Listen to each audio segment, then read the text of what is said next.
అందరికీ మరణాత ప్రియులారా, సమయమందు చిన్ని వాక్యాన్ని మనం చదువుకుని ప్రార్థన చేసుకుని ఈ వాక్య వివరణ కొరకు దేవుని సహాయం కోరుకుందాం. ఒకసారి బైబిల్ గ్రంథాలు తెరవండి.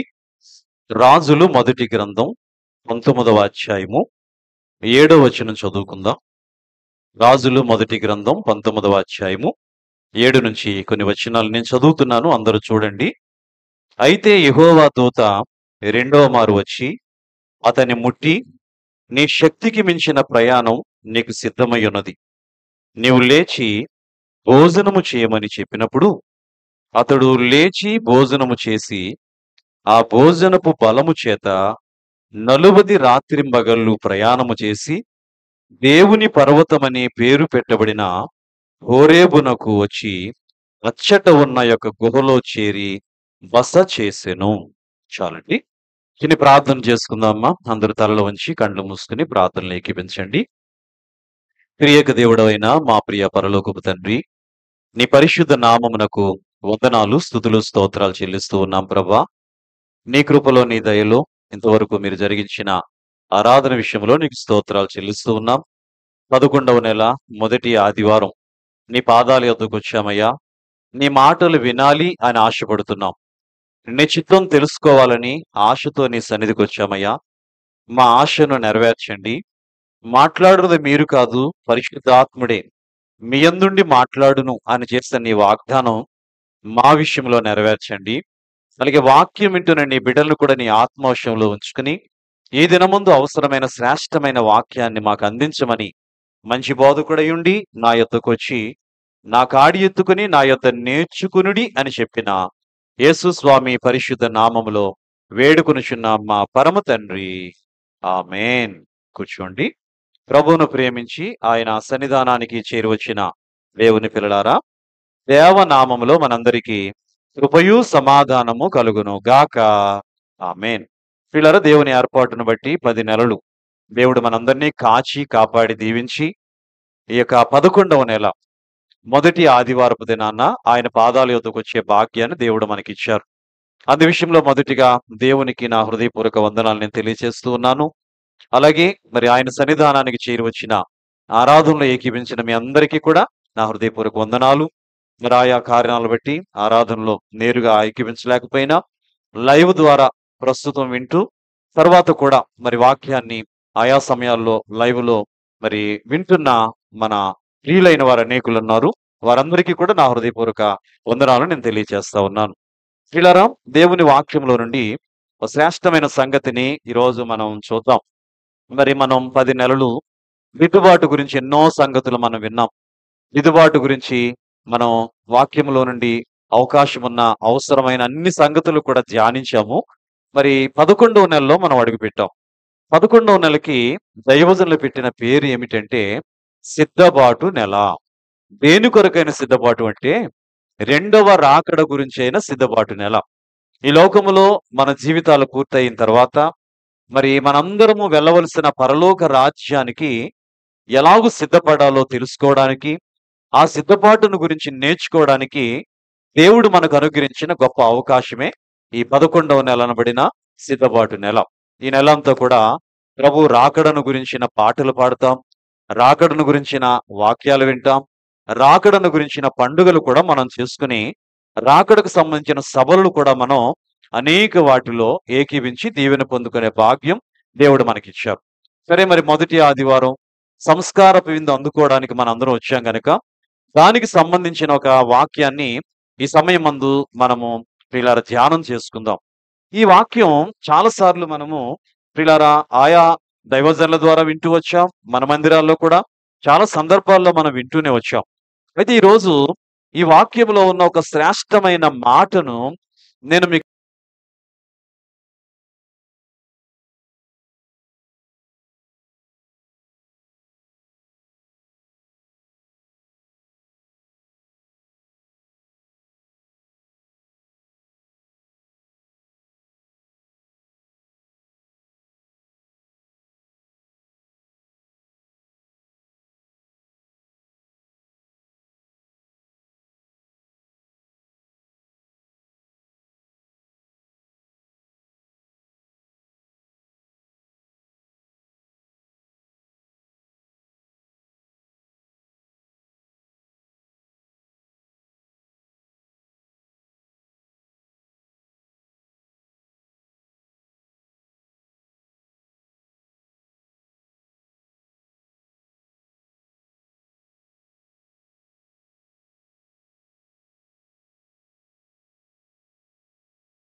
ఏలియా గారు ప్రార్థన చేసి అగ్నిని కురిపించిన మరి ప్రవక్త ఈయన. అంతేకాకుండా ప్రార్థన చేసినప్పుడు 3.5 సంవత్సరాల పాటు వర్షము పడవకుండా ఆకాశము మూయబడిన మరి పరిస్థితి. మరలా ఆయనే ప్రార్థన చేస్తే పిల్లరా మరలా ఆకాశము వర్షమిచ్చినట్టుగా, భూమి తన ఫలమిచ్చినట్టుగా దేవుని వాక్యంలోను యాకోబు పత్రిక 5వ అధ్యాయంలో మనం చూడగలుగుతూ ఉన్నాం. జాగ్రత్తగా వినండి. ఏలియా గారు దేవుని కొరకు ఘనమైన సేవ చేశారు. ఈయన చేసిన సేవ చాలా ఉన్నతమైనది. ఈ రాజుల గ్రంథంలో ఆయన గురించిన చక్కని సంగతులు ఎన్నో వ్రాయబడి ఉన్నాయి. మరి నేను చెప్పాలనుకున్న మాట, నిజానికి ఈయన సేవలోకి వచ్చేసరికి దేశములో చాలా భయంకరమైన పరిస్థితులు ఉన్నాయి. ఏమిటి ఆ పరిస్థితులు అంటే, ఇశ్రాయేలీల రాజైన ఆహాబు ప్రియులారా, ఈయన చేసిన ఒక పొరపాటు పని వలన దేశం మొత్తం పాడైపోయిందండి. దేశం మొత్తం దేవుని భయము లేకుండా, దేవుని యందు భక్తి లేకుండా ప్రజలు పాడైపోయారు. ఎంత భయంకరమైన పరిస్థితి అంటే చూడండి, ఏలియా గారు మరి ఇందాక మనం ఆరాధన సమయంలో చదువుకున్నాం ఈ వాక్యాన్ని ఎక్కువ.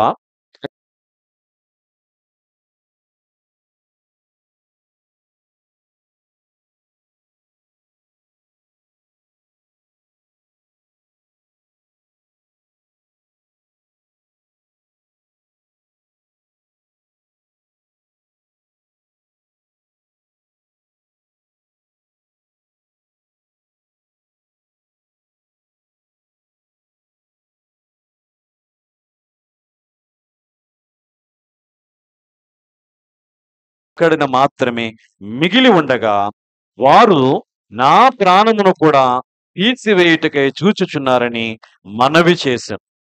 ఏలియా గారి మాటల్లో మనకి చాలా స్పష్టంగా కనబడుతుంది.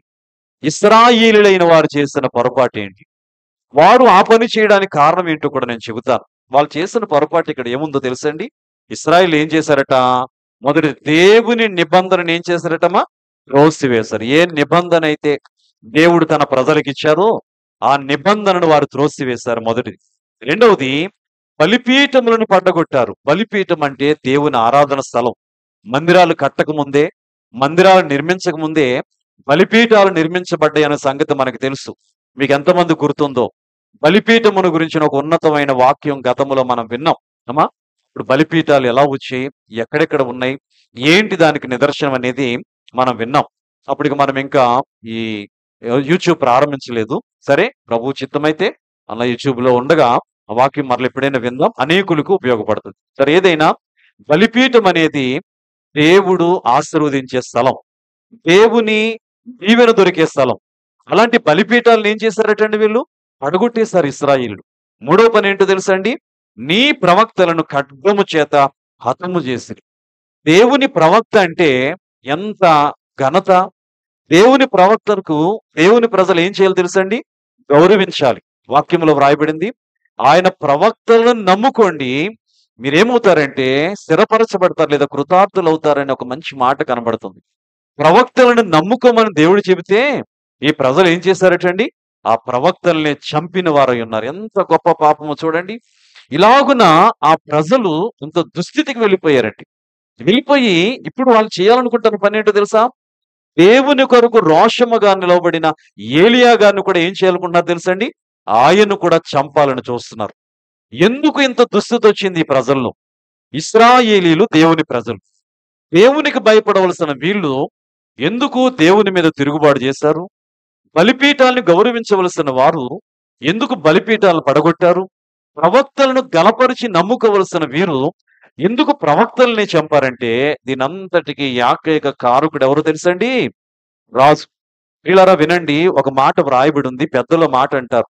మీకు ఆ మాట గుర్తుందో లేదో, యథా రాజా తదా ప్రజ. అమ్మ, ఇదేం లోక సామెత ఏం కాదు, కానీ పెద్దల అనుభూతితో చెప్పిన మాట.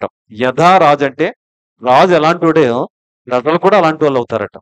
నాయకుడు ఎలాంటి వాడో వీళ్ళారా ఆయన క్రింద ఉన్న జనాంగం కూడా అలాగే ఉంటారు.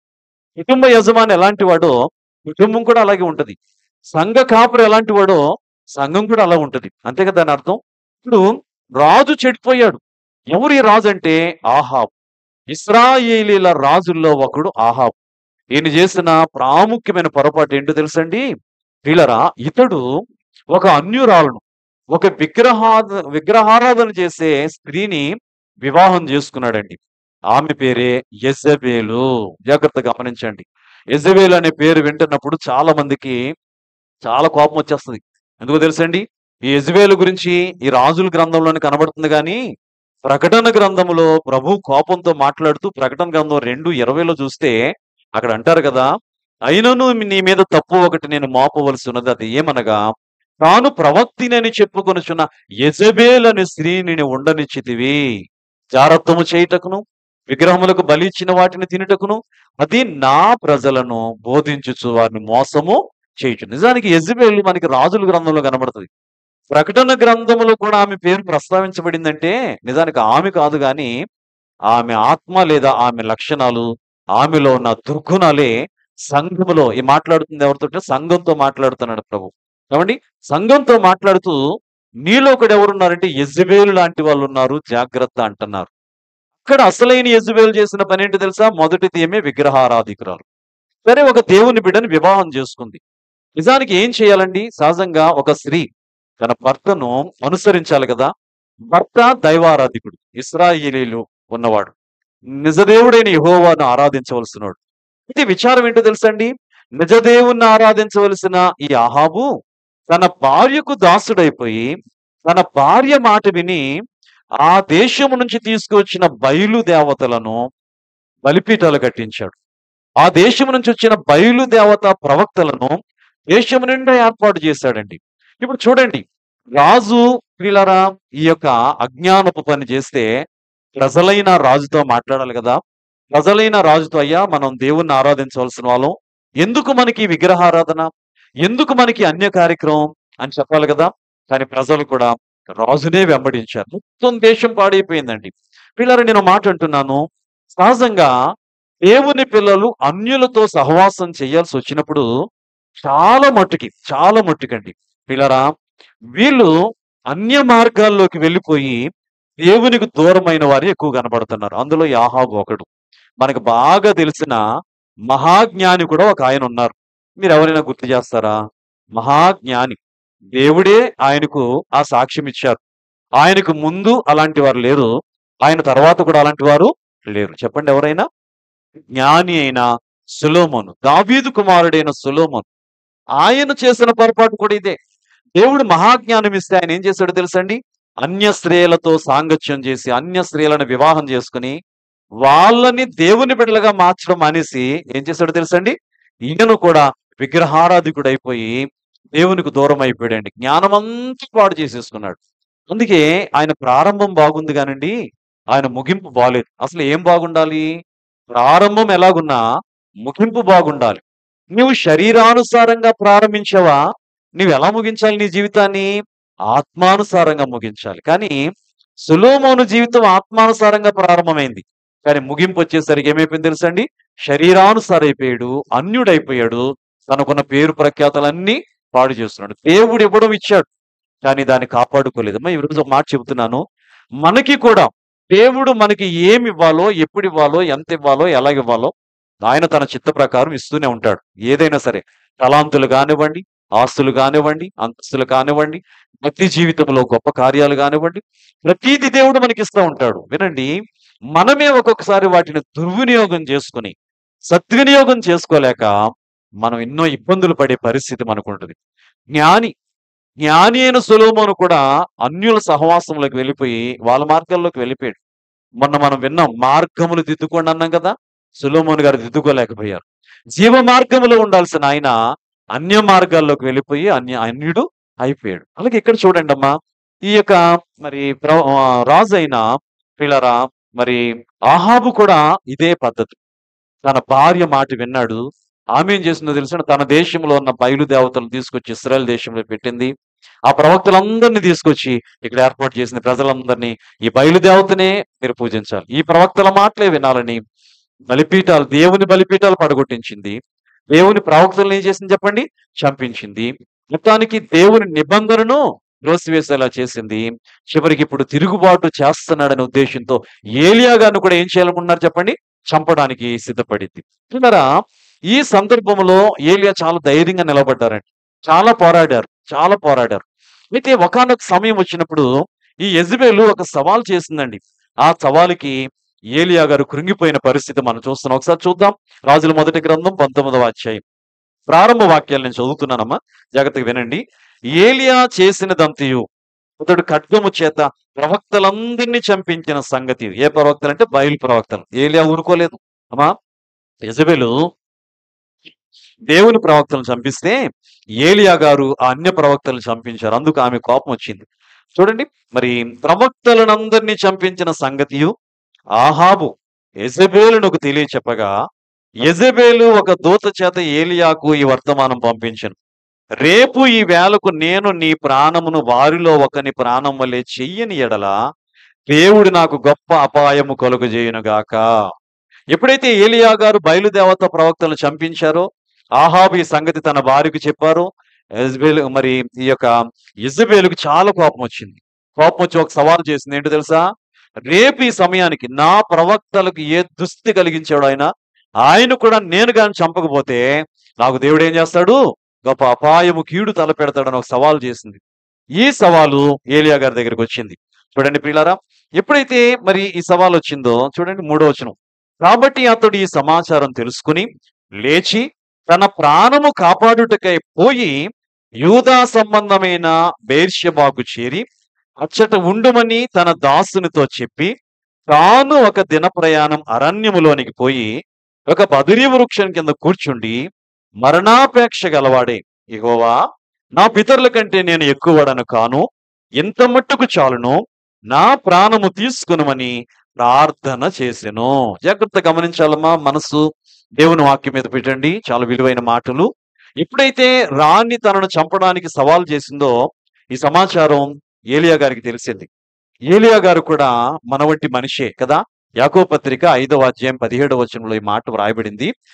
ఏలియా మన వంటి స్వభావం కలిగిన మనుష్యుడే. ఏంటి మన వంటి స్వభావం అంటే? మానవ స్వభావం. సహజంగా మానవ స్వభావం ఏంటో తెలుసండి?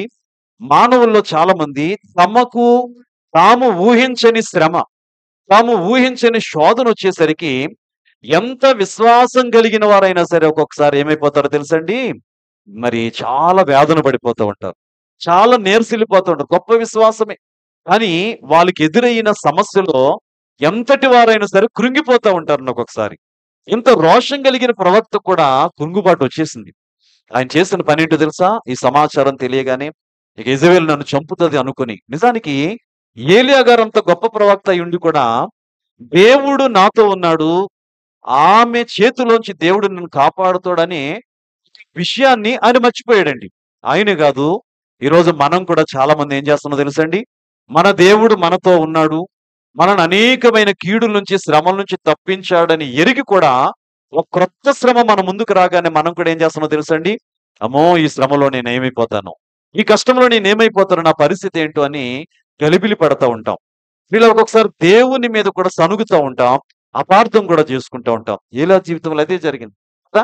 ఆ మాట విన్నప్పుడే కదండి ఆయన ఒక నిర్ణయం తీసుకున్నాడు. ఏంటో తెలుసా? వీళ్ళారా, ఆయన బెర్షెబా దగ్గరికి వచ్చాడండి. తనతో ఒక సేవకుడు ఉన్నాడు.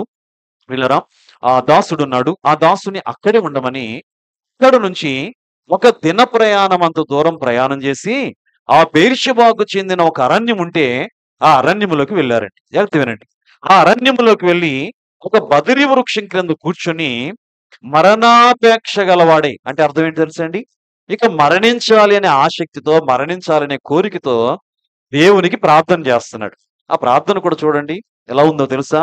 దేవా, ఆయన అంటున్నాడు ఏంటో తెలుసా? యెహోవా నా పితరుల కంటే నేను ఎక్కువ వాడను కాను, ఇంత మట్టుకు చాలును, నా ప్రాణము తీసుకొనిమని ప్రార్థన చేశాడు. చూడండి, ఆ చెట్టు కింద కూర్చొని ఆయన అంటున్నమాట, దేవా నా పితరుల కంటే నేనేం గొప్పవాడిని కాదు, నేను సామాన్యున్నే, నేను చేయగలిగిన సేవ ఏదో నేను చేశాను, నేను చేసే ప్రయత్నాలు నేను చేశాను, ఇంత మట్టుకు చాలు, నా ప్రాణం తీసుకో. అంటే అర్థం ఏంటంటే నాకు మరణం దయచేయి, నన్ను తీసుకెళ్లిపోయి ఈ లోకం నుంచి అని మరణాపేక్ష గలవాడే ప్రార్థన చేసి చేసి చేసి ఆ చెట్టు కిందే నిద్రపోయాడు. అమ్మా, నేను ప్రశ్న అడుగుతున్నాను మిమ్మల్ని, మరి దేవుడు ఈయన చేసిన ప్రార్థనను విన్నారా?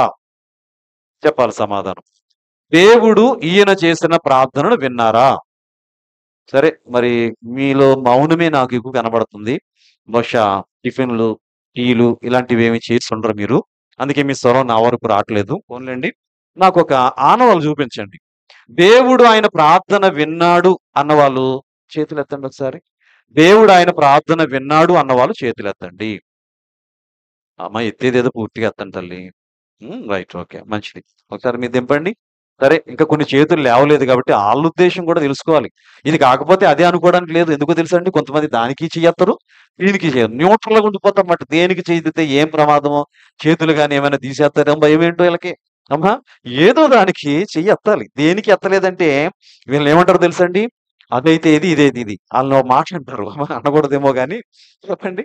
వాళ్ళకి ఓ పేరు పెడతారు. ఏంటా పేరు? గోపి. అంటే తెలుసా? గోపి అంటే గోడ మీద పిల్లి. గోడ మీద పిల్లి అంటే ఎప్పుడు ఏం చేస్తదో తెలుసండి? గోడ మీద ఇక్కడ గోడ ఉందా? ఆ గోడ మీద ఉంటది. దాన్ని అవకాశం అయితే అటు దూకేద్దాం. లేకపోతే ఇటు దూకేద్దాం. ఎటు అవకాశం ఉంటే ఎటు దూకేద్దామని చూస్తది. ఎటు దూకాలో దానికి తెలీదన్నమాట. అలా కొంతమంది దానికి చెయ్యెత్తరు, దీనికి. సరే వినండి. మీరు చెప్పండమ్మా.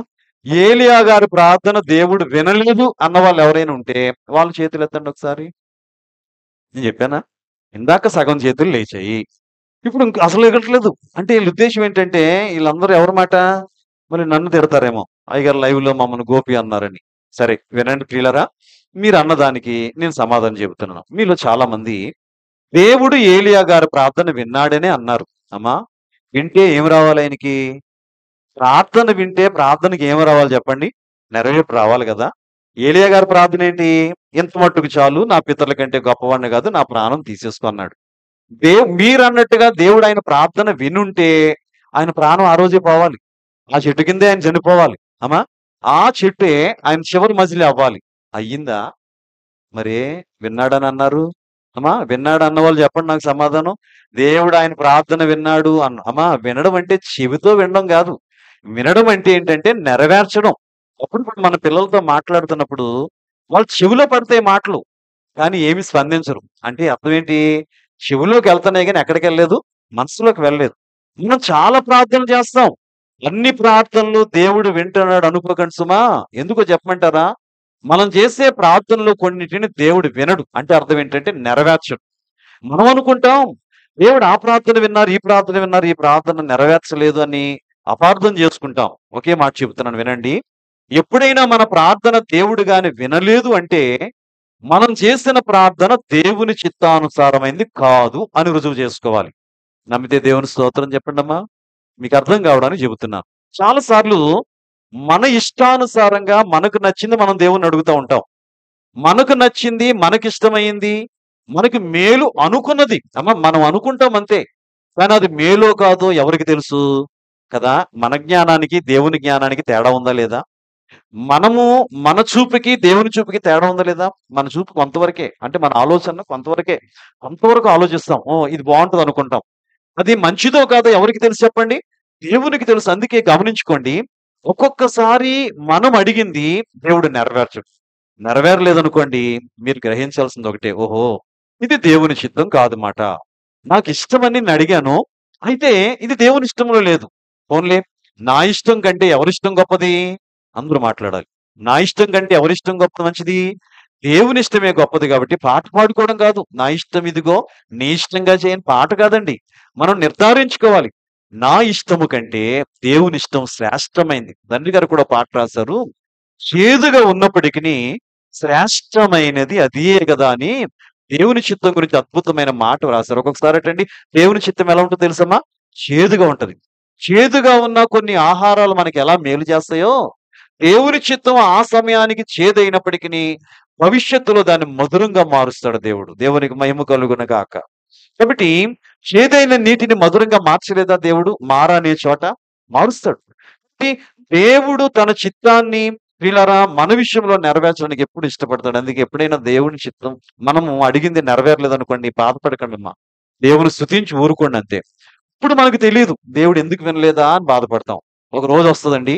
ఆ రోజు దేవుడు ఎందుకు వినలేదా? ఈ కారణమా? అని మనం స్తుతిస్తాం. సరే ఏలీయా గారి దగ్గరికొచ్చేద్దాం. ఏలీయా గారి ప్రార్థన దేవుడు ఎందుకు వినలేదో మనందరికీ తెలుసు కదా! ఏంటో తెలుసండి? మానవులందరి వలె మరణాన్ని దేవుడు ఏలీయాకు పెట్టలేదు. అమ్మా! ఏలీయా గారి ముగింపు భూమి మీద ముగింపు మరణం ద్వారా కాదు. చెప్పండి మీరందరూ.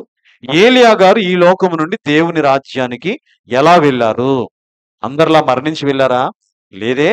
ఆయన ఎలా వెళ్ళారో తెలుసండి? సజీవంగానే అగ్ని రథముల మీద ఆ పరలోకానికి ఆరోహణమయ్యారు. దేవునికి మహిమ కలుగును గాక. ఎవరికుందమ్మా ఈ భాగ్యం? ఈ సృష్టి మొత్తంలో ఎవరికైనా ఉందా భాగ్యం? వీళ్ళ ఆదాము తర్వాత 7వ తరం వారైన హనోకు గారు ఒక్కరు దేవునితో మాట్లాడుతూ నడుస్తూ వెళ్ళిపోయాడు. ఆయన ఒక్కరే మరణం లేకుండా వెళ్ళిన ఆయన. రెండవది, మరణమే లేకుండా దేవుని అగ్ని రథాల మీద వీళ్ళ సజీవంగా వెళ్ళిపోయిన మహాభక్తుడు ఎవరంటే ఏలియా గారు. ఇది దేవుడు ముందుగానే నిర్ణయించారు. ఏలియా గారికి మరణం లేదు, ఆయన సజీవంగా అగ్ని రథాల మీద వెళ్ళాలి అని నిర్ణయించాడు. ఆ నిర్ణయం, ఆ ఏర్పాటు, ఆ బహుమానం ఎవరికి తెలియదు ఇక్కడ? మాట్లాడండి అమ్మా. ఏలియా గారికి తెలుసా? తెలిస్తే అసలు ఈ ప్రార్థన చేస్తాడా? అలాగే మన దగ్గరికి వద్దాం. మన జీవితంలో కూడా భవిష్యత్తులో ఎలాంటి గొప్ప బహుమానాలు ఉన్నాయో, ఎలాంటి గొప్ప ఆశీర్వాదాలు ఉన్నాయో మానవ జ్ఞానమైన మన జ్ఞానానికి ఎవరికైనా తెలుసా? తెలియదు కదా. తెలియదు కాబట్టి మనం కూడా ఏం చేస్తామో తెలుసా? ఎప్పుడో కలగబోయే బహుమానం గురించి ఆలోచించకుండా ఇప్పుడు ఈ పని జరిగితే చాలు, ఇప్పుడు ఈ స్వస్థత జరిగితే చాలు, ఇప్పుడు ఈ అప్పు తీరితే చాలు, ఇప్పుడు ఈ ఉద్యోగం వస్తే చాలు, ఈ ఇల్లు కట్టుకుంటే చాలు, ఈ కష్టం తీరితే చాలని ఇప్పటికప్పుడు కలిగే చిన్ని మేలుల మీదే మనసులు పెట్టేసి భవిష్యత్తులో దేవుడు ఇవ్వబోయే ఉన్నతమైన ఆశీర్వాదాలు దూరం చేసుకుంటున్నామండి.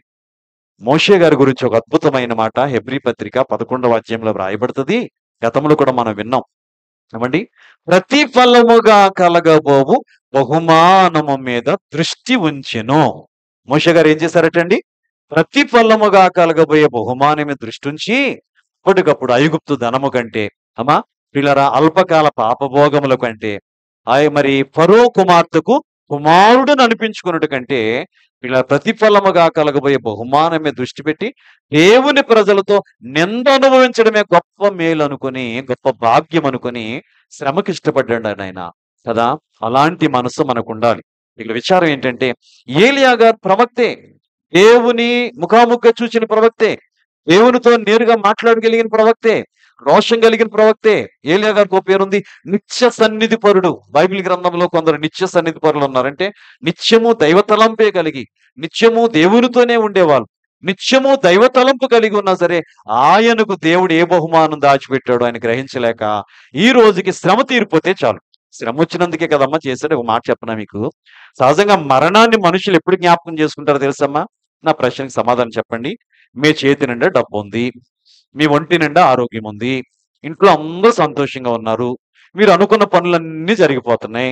ఈ లోపల మరణం వచ్చింది మీ ముందుకి. దేవుడు అన్నాడు, అబ్బాయి ఇంక అయిపోయింది, నీ ఇల్లు చక్కబెట్టుకో, నువ్వు వచ్చే నా దగ్గరికి అన్నారు.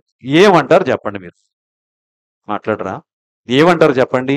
నాయనా ఎంతకాలం ఇన్ని శ్రమలు అనుభవించాను, ఏదో లేక ఇప్పుడే 4 డబ్బులు వచ్చాయి, ఇప్పుడే ఇంట్లో సమాధానం వచ్చింది, ఇప్పుడే అందరూ సంతోషంగా ఉన్నాం, ఇప్పుడు తీసుకెళ్ళిపోతానంటే ఇది నీకు న్యాయమా? నీకు ధర్మమా? ఇంకా ఏ అంటాం మనం. అవును కదమ్మా? సరే నాయన ఎంత సంతోషం ఇచ్చావు, ఈ సంతోషంలో నన్ను తీసుకెళ్ళిపోండి అంటారమ్మా? సంతోషంలో ఎవరైనా మరణాన్ని కోరుకుంటారా? మనిషి మరణం ఎప్పుడు కోరుకుంటాడు చెప్పమంటారా? ఇలా చూడండి, తన జీవితంలో అనుకోని శ్రమ వచ్చినప్పుడు, తన జీవితంలో అనుకోని నష్టం కలిగినప్పుడు, తన జీవితంలో ఊహించిన నింద వేసినప్పుడు, పిల్లరా తాను అనుకోని ఆపద వచ్చినప్పుడు అప్పుడు అంటారు, నాయనా ఇంకొద్దు నాకు ఈ శ్రమ, ఎందుకొద్దు నాకు ఈ జీవితం, ఈ జీవితమే నాకొద్దు తండ్రి, నువ్వు తీసుకెళ్ళిపో అని అంటారు. మీరు ఆలోచన చేయండి. ఎవరైనా ప్రాణాన్ని తీసుకున్నారంటే దాని వెనక సంతోషంతో ప్రాణం తీసుకున్న వాళ్ళు ఎవ్వరు ఉండరు. ఎప్పుడైనా గమనించండి. ఆత్మహత్యలు వింటారు కదమ్మా? ఈ ఆత్మహత్య అంటే తమ ఆత్మను చంపుకోవడం అట, శరీరం కాదు, దేవుడిచ్చిన ఆత్మనే చంపడం. అందుకే ఆత్మహత్య మహాపాపం. ఈరోజు చాలా మంది ఆ విషయం తెలియక చాలా చిన్ని కారణాలు కండి. ఏ చిన్ని కారణాలు చెప్పనా? ఈరోజు మనిషి తన విలువైన ప్రాణాన్ని ఏ కారణాలు తీసేసుకున్నాడో తెలుసండి? అమ్మ తిట్టిందనో, నాన్న కొట్టాడనో, పరీక్షలో ఫెయిల్ అయ్యారనో, పిచ్చి ప్రేమలో విఫలమయ్యారనో. పిచ్చి ప్రేమను ఎందుకన్నాను తెలుసండి? ఈరోజు చాలా మంది అనుకునే ప్రేమ అసలు ప్రేమే కాదు, వ్యామోహం, ఆకర్షణ. ప్రేమ అంటే ఏంటో చెప్పమంటారా? బైబిల్ గ్రంథం ఒక ప్రేమికుడు ఉన్నాడండి. ఆయన గురించి మీకు చాలా సార్లు చెప్పాను, సందర్భం వచ్చిన మరలా చెబుతున్నాను.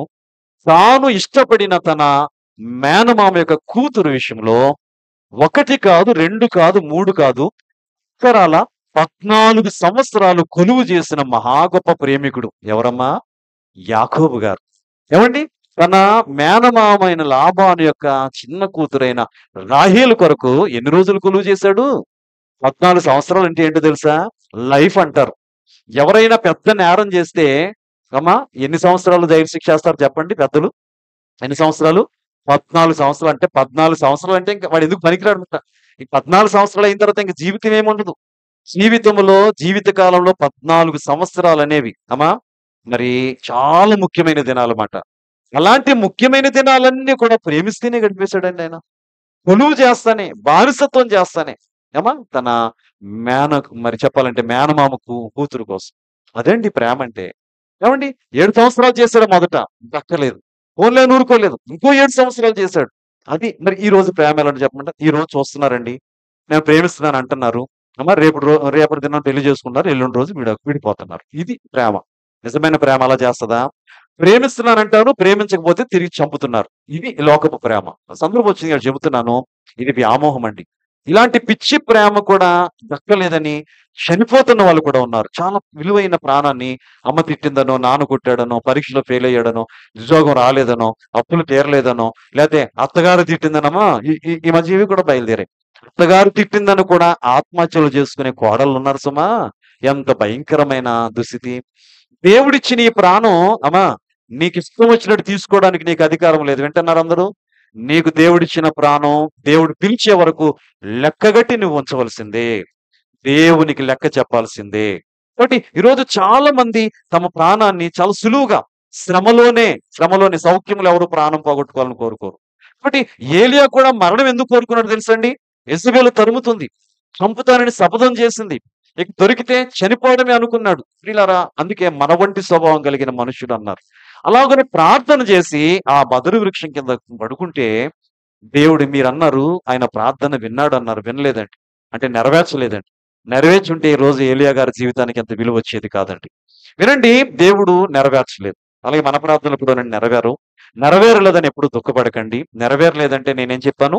దేవుని చిత్తం కాదు అని మీరు గ్రహించి దేవుని చిత్తం మీద తెలుసుకునే ప్రయత్నం చేయాలి. సరే, ఇప్పుడు అసలైన విషయం ఏంటంటే ఎంత మట్టుకు చాలు, నేను ఇక ముందుకు వెళ్ళను, నా ప్రాణం తీసుకో అని ఏలియా గారు ప్రార్థన చేస్తే పరమందున్న దేవుడు ఏలియా గారికి మరో కబురు పంపించారమ్మా. ఈయనేమని కబురు పెట్టారు దేవుడికి? ప్రార్థన అంటే కబురు పెట్టడమే కదమ్మా. మీరు ఎప్పుడైనా దేవుడికి కబుర్లు పెడుతున్నారా? బాగా పెడతాం, మనం పెడతాం. నాయన మా ఇంట్లో పెళ్లి, నువ్వు వచ్చి అన్ని చక్కబెట్టిన ఆయన అంటాం. అవునా కదండి? నేను ఊరు వెళ్తున్నాను నాయన, నాతో ఉండు, కబురే కదండి అది. నీ దూతలు నాతో పెట్టు. చూసారా దేవుడంటే ఎంత లోకువో. నేను పడుకుంటాను, నువ్వు మాత్రం నన్ను కాపాడు. పడుకునేటప్పుడు చేసే ప్రార్థన. నేను మాత్రం గుర్ర పెట్టి పడుకుంటాను. ఈ రాత్రి నా ఇంటి చుట్టూ నువ్వే తిరగాలనైనా, నువ్వే తిరిగి ఉదయానికి మరలా నేను బాగా లేచి మరలా నేను బోల్డ్ వ్యతనాలు చేయాలి. అవన్నిట్లో నువ్వు తోడని. చూసారా దేవునికి ఎన్ని పనులు చెప్తామో. మంచిదే, దేవుడు మన పని చేయడానికి ఇష్టపడతాడు. మరి దేవుడికి మనం పని చెప్పినప్పుడు మనం కూడా ఎవరు పని చేయాలి? ఆ దేవుడు చెప్పిన పనులు చెయ్యాలా వద్దా? నిజం చెప్పండి, చేస్తున్నామండి? లేదు. మనం 100 పనులు దేవుడికి చెబితే ఒక్క పని చేయడం కూడా ఈ రోజు కష్టమైపోతుందండి దేవుని పిల్లలైన వారికి. గ్రహించుకోండి. సరే, వీళ్ళ మొత్తం మీద దేవుడే ఏలియా గారికి ఒక కబురు పెట్టారు. ఎవరితో పంపించారు తెలుసండి? ఆయన దగ్గర ఉన్న ఒక దూతను పంపించారు. ఆ దూత చెబుతున్న మాటే ఆ కబురు ఏంటి తెలుసా? నా ప్రయాణం ఎక్కడితో ఆపేస్తానని ఆయనంటే దేవుడు ఏం కబురు పెట్టారు చెప్పండమ్మా? అబ్బాయి, నీ ప్రయాణం ఎక్కడితో అయిపోలేదు. అద్భుతమైన మాట అండి. ఆ మాట చదివినప్పుడు నాకు చాలా సంతోషమైంది. ఏమంటున్నారు తెలుసా? 7వ వచనం. రాజుల మొదటి గ్రంథం 19:7 చూస్తే, అయితే యెహోవా దూత రెండో మారు వచ్చి అతన్ని ముట్టి, నీ శక్తికి మించిన ప్రయాణము నీకు సిద్ధమై ఉన్నది. దేవునికి మహిమ కలుగును గాక. నా శక్తి లేదు, నేను ఇక ప్రయాణం చేయను, ఇక్కడితో నేను ఆగిపోతున్నాను, నన్ను తీసుకెళ్ళిపోనాయన అని ఆయనంటే, నీకు శక్తికి మించిన ప్రయాణం సిద్ధంగా ఉంది. నీకున్న ప్రయాణం మామూలు ప్రయాణం కాదు, శక్తికి మించిన ప్రయాణం ఉంది. కాబట్టి నువ్వు లేచి ఏం చేయాలి? శక్తికి మించిన ప్రయాణం సిద్ధంగా ఉన్నది. నీవు లేచి భోజనము చేయమని చెప్పినప్పుడు, చూడండి జాగ్రత్తగా వినండి ఈ మాటలు. ఏలియా, నీకు శక్తికి మించిన ప్రయాణం ఉంది. నువ్వు లేచి ఏం చేయాలి? ప్రయాణం చేయాలంటే భోజనం చేయి. నువ్వు భోజనం చేశాక నీకు ప్రయాణం ఉంది, ఆ ప్రయాణం నువ్వు చెయ్యాలి అని చెప్పినప్పుడు, చూడండి అమ్మా, ఇంతవరకు ఏలియా గారు వేదనతో ప్రార్థన చేశాడు అన్నాం కదా. కానీ విచిత్రం ఏంటి తెలుసా? ఎప్పుడైతే దేవుడు ఒక పని అప్పగించాడో, ఒక కబురు చెప్పాడో, వెంటనే స్టడీ అయిపోయాడండి ఆయన. మనము ఉంటాం, మన పిల్లలు ఉంటారు. 10 సార్లు చెప్పినా అసలు మరి వారు దారిలోకి రారు. ఒకే పని మీ పిల్లలకి ఎన్ని సార్లు చెప్తారు నాకు చెప్పండి ఒకసారి. మీ పిల్లలతో ఏమైనా పని చేయించాలంటే, ఒక్కసారి చెప్తే చాలయ్య గారు, మా బిడ్డలు వినేస్తారండి. మా బిడ్డలు బంగారం అండి, లేదా వజ్రాలండి అన్న తల్లిదండ్రులు ఒక్కసారి చేతులెత్తండమ్మా. ఒక్కసారి చెప్తే చాలయ్య గారు మా అబ్బాయికి లేదా మా అమ్మాయికి. ఒక్కసారి చెప్తే చాలు. వెంటనే, వెంటనే చేస్తాడండి అన్నవాళ్ళు. ఏవి చేతులు? అబ్బా! చూసారా ప్రియులారా? ఈరోజు అంటే ప్రతి కుటుంబంలో కూడా ఏముందో తెలుసండి? పిల్లలతో ఏమైనా పని అమ్మా ఈ ఎల్‌కేజీ పిల్లలు అంతే, పీజీ పిల్లలు అలాగే ఉన్నారు. కేజీ పిల్లలు అలాగే ఉన్నారు, పీజీ పిల్లలు అలాగే ఉన్నారు. ఎవ్వరు ఏం తేడా లేదమ్మా. అంత జనరేషన్ అంతా ఒకేలాగుంది. ఇక్కడున్నారు కేజీ పిల్లలున్నారు, ఈ పక్కనేమో పీజీ పిల్లలున్నారు. కదా! మరి ఈ కేజీలు అలాగే ఉన్నాయి, పీజీలు అలాగే ఉన్నాయి. జీ మామూలే. అమ్మా ఆ జీ మారతలేదు. జీ అంటే ఏంటి తెలుసా? జీన్స్ మాట. ఈ జీన్స్ మారక ఏవండీ ఈళ్ళు మాటింటలేదు, ఆళ్ళు మాటింటలేదు. ఒక్కసారి చెప్పినప్పుడు ఇంటారేమో అని నేను గమనిస్తా ఉంటాను మా పిల్లల్ని. తల్లిదండ్రుల్ని ఏడిపించుకు తింటున్నారీళ్ళు. మరి ఏం జేయాలి? ఆ! సరే అండి. మొత్తం మీద ఏలీయా గారి దగ్గరికొద్దాం. ఒకే ఒక్కసారి ప్రియులారా, నీకు శక్తికి మించిన ప్రయాణముంది. లేచి భోజనం చెయ్యి అనగానే చూడండి ప్రియులారా, ఈ మాట వినగానే వెంటనే లేచాడాయన. నాయనా నేను చనిపోతానంటే మరలా నాకు ప్రయాణం ఏంటని ఎదురు చెప్పాడా? మాట్లాడానమ్మా. ఎదురు సమాధానాలు లేవు. ఇక వేరే మాటేమీ లేదు. వెంటనే లేచాడు. తన ముందుంచిన ఆహారాన్ని తిన్నాడు. ఇక వెంటనే దేవుడు తనకి ఏర్పాటు చేసిన ఆ శక్తికి మించిన ప్రయాణాన్ని చేశారు. దేవునికి మహిమ కలుగునుగాక. అసలు ఆ శక్తికి మించిన ప్రయాణం ఏంటనేది ఒక్కసారి మీకు చెబుతాను చూడండి. మీరు ఎప్పుడైనా దీన్ని గమనించారో లేదో? చూడండి 8వ వచనం. అతడు లేచి భోజనము చేసి, ఆ భోజన బలము చేత జాగ్రత్తగా గమనించిన మాటలు 40 రాత్రింబగళ్ళు, 40 రాత్రింబగళ్ళు ప్రయాణము చేసి దేవుని పర్వతమని పేరు పెట్టబడిన హోరేబునకు వచ్చి ఎన్ని రోజులమ్మా ప్రయాణం? చెప్పండి ఎన్ని రోజులు ప్రయాణం? 40 రోజులు. పగలు రాత్రి 40 మరి పగలు రాత్రి 40 రాత్రింబగలని ఉంది కదా! రాత్రులు పగలు కూడా ప్రయాణం చేసి ఎక్కడికి చేరారంటే దేవుని పర్వతం అనబడిన హోరేబునకు ఆయన చేరారు. ఇంకో మాట ఏంటంటే ఆ ఆహార బలం చే అనే మాట వాడారక్కడ. ఈ 40 రోజులు ఏం తీసుకోలేదంట? మొదట ఆహారం తీసుకున్నాడాయన. ఆహారం తిని ఇక అదే ఆహార బలం చేత 40 రాత్రులు, 40 పగళ్ళు ప్రయాణం చేసి దేవుని పర్వతం అనబడిన హోరేబుకి చేరారండి. హోరేబు అంటే ఏంటో తెలుసండి? మనం నిర్గమాకాండం ధ్యానించేటప్పుడు వింటాం. దేవుడు మోషే గారితో గడిపిన పర్వతం అది. నిబంధనలు ఇచ్చిన పర్వతం. మలాకీ గ్రంథంలో వ్రాయబడి ఉంటది చివరి అధ్యాయంలో. హోరేబులో నా సేవకుడైన మోషేకు నేను ఇచ్చిన ధర్మశాస్త్రం, ఆజ్ఞలు, నియమాలు అనే ప్రస్తావన అక్కడ ఉంటదండి. హోరేబు పర్వతం మీదే దేవుడు ధర్మశాస్త్రాన్ని ఇచ్చాడు. తన చిత్తాన్ని దేవుడు అది దేవుని పర్వతం అనే పేరు. ఇప్పుడు అరణ్యములో బయలుదేరాడు. అరణ్యములో బయలుదేరి ఎక్కడికి వెళ్ళిపోయాడు ఆయన? దేవుని పర్వతమైన హోరేబుకు వెళ్ళాడు. ఈ మాటలు గుర్తుపెట్టుకోండి. అంటే ఎన్ని రోజుల ప్రయాణం అమ్మా? 40 రోజుల ప్రయాణం. నాకు మొన్న ఒక చిన్న అనుమానం వచ్చింది. 40 రోజులు ప్రయాణం చేశారు. మరి హోరేబుకి వెళ్లారు. ఎక్కడి నుంచి వెళ్లారో కూడా మనం చదువుకున్నాం. బెయేర్షెబా దగ్గర ఉన్న అరణ్యము నుంచి వెళ్లారు. 40 రోజులు ప్రయాణం. అసలు ఈ బెయేర్షెబా అరణ్యము నుండి హోరేబునికి ఎంత దూరం ఉంటది ఏంటి అనేది చిన్న ఆలోచన వచ్చి బైబిల్ వెనకాల మ్యాప్‌లు ఉన్నాయి గదండీ! అవి కూడా చూడాలి అప్పుడప్పుడు మనం. ఆ మ్యాప్‌లు గమనించాను. అందులో కొన్ని సంగతులు తెలిసాయి. తర్వాత నేను గూగుల్‌లో సెర్చ్ చేశానండి. మనకి దేవుడు ఇచ్చాడు కదా అవకాశం. అసలు అక్కడి నుంచి ఇక్కడికి ఎంత దూరం అని చూస్తే వీళ్ళారా తేలిన ఫలితార్థం ఏంటంటే మీరు కూడా తర్వాత వెరిఫై చేయండి కావాలంటే. వీళ్ళారా ఈ బెయేర్షెబా నుండి మరి ఈ యొక్క హోరేబునకు సుమారటండి మరి 200 నుండి 250 మైళ్ళ దూరం. మనం మైళ్ళు లెక్క పెడతలేదు ఇప్పుడు. మైళ్ళను కిలోమీటర్‌లోకి మారిస్తే ఇంచుమించు 320 నుంచి 400 కిలోమీటర్లు అన్నారు. ఇంచుమించు 400 కిలోమీటర్ల దూరం. 400 కిలోమీటర్లు అంటే మనకి ఎలా తెలుస్తదంటే ప్రియులారా మరి దేవుని కృపను బట్టి నేను రేపు హైదరాబాద్ వెళ్తున్నాను. ఇక్కడ ఏర్పాటు చేయబడిన మరి రాకడ సిద్ధపాటు సభల్లో వాక్యం చెప్పడానికి. రెవరెండ్ సత్యప్రసాద్ గారని యవ్వన సేవకులు మరి ఆయన అక్కడ సేవ చేస్తున్నారు. ప్రతి ఏడాది ఘనమైన సభలు ఏర్పాటు చేస్తున్నారు. అక్కడ వాక్యం చెప్పడానికి రేపు వెళ్తున్నాను. నేను లెక్క వేసుకున్నాను ఇంచుమించు మన దగ్గర నుంచి హైదరాబాద్ కూడా ఇంచుమించు ఒక 400 పైనే కదండీ! మీరు కూడా చూస్తే మ్యాప్‌లో గూగుల్ మ్యాప్‌లో ఉంటది. ఇక్కడ నుంచి హైదరాబాద్ లెక్క వేసుకోండమ్మా. ఇక్కడ నుంచి హైదరాబాద్ ఎంత దూరం ఉందో ఆయన కూడా ఆ హోరేబుకి ఎక్కడి నుంచి బెయేర్షెబా అరణ్యము నుంచి ప్రయాణం చేయడానికి అంత దూరం మాట. మనలో ఎవరైనా ఇక్కడ నుంచి హైదరాబాదు కాలినడకన వెళ్ళగలిగిన సామర్థ్యం ఎవరికైనా ఉందా? మాట్లాడతలేదు మీరు. అమ్మా! 400 కిలోమీటర్లు కాలి నడకని ఎవరైనా నడగలమా చెప్పండి? చెప్పండమ్మా. 400 కిలోమీటర్లు కాదండి. 40 కిలోమీటర్లు కూడా కాదు. 4 కిలోమీటర్లు కూడా కాదు. 40 మీటర్లు కూడా ప్రయాణం చేయని దుస్థితిలో ఉన్నాం ఈరోజు. అవునా? మనము మరి ప్రయాణం చేయడానికి ఎంత ఇబ్బంది పడుతున్నామండి. నిజానికి ఏలియా గారికి దేవుడిచ్చిన శక్తి మీకు అర్థం కావాలని చెబుతున్నానమాట. ఇంచుమించు ఈ 400 కిలోమీటర్ల దూరాన్ని కాలినడకనే. పోనీ ఎక్కడైనా ఆగాడండి? పోనీ రాత్రిపూట ఎక్కడైనా విశ్రాంతి తీసుకున్నాడా? పోనీ ఏమైనా తిన్నారా? తాగారా? ఏమీ లేవు. పలకరింపులు లేవు. అస్సల పరామర్శలు లేవు. ఎక్కడ ఆపుదలు లేవు. మొదలుపెట్టారు 40 రోజులు అలా నడుస్తూ, నడుస్తూ, నడుస్తూ, నడుస్తూ దేవుని పర్వతమైన హోరేబుకి వెళ్ళిపోయారు.